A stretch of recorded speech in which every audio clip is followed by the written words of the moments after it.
In Bible, it's written God created everything on the earth for the consumption of man. Not for the consumption, for man.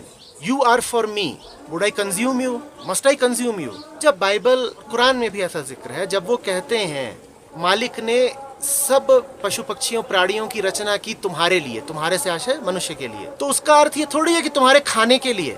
उसका अर्थ है उनको तुम्हें सौंपा गया है एक जिम्मेदारी की तरह, और जिम्मेदारी ये है कि तुम्हारे पास वो बुद्धि है जो उनको खत्म कर सकती है। तुम्हारी जिम्मेदारी है अपनी बुद्धि को शुद्ध रखना, नहीं तो तुम जब चाहो उनका नाश कर सकते हो। हाँ, ये अलग बात है कि उनके नाश के साथ तुम्हारा भी नाश हो जाएगा। जब आप बाइबल या कुरान का हवाला दें तो उसमें आपको ये भी तो पढ़ना पड़ेगा ना कि बार बार कहा गया है कि एक एक प्राणी जो जी रहा है वो मुझे उतना ही प्रिय है जितना मैन, जितना इंसान।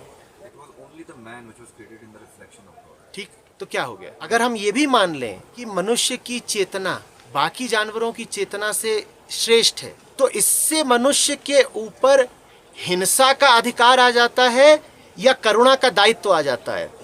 सोच के बताइएगा। अगर आप ये भी कहें कि only man was created in the image of God, then man has the honours to be godly and no other animal has the honours to be godly, which means animal has the right to kill man, but man has no right to kill animal. Because man is supposed to be godly, man is created in the image of God. वही Bible ये भी तो कहती है ना कि वो करुणा निधान है, उसमें सबके प्रति प्रेम और दया और करुणा है। और मनुष्य अगर ईश्वर की छवि में निर्मित है तो फिर मनुष्य में भी फिर वही गुण होने चाहिए ना जो ईश्वर में है। तुम ही तो कहते हो कि ईश्वर करुणामयी है, तो तुम्हें भी करुणामयी होना पड़ेगा ना।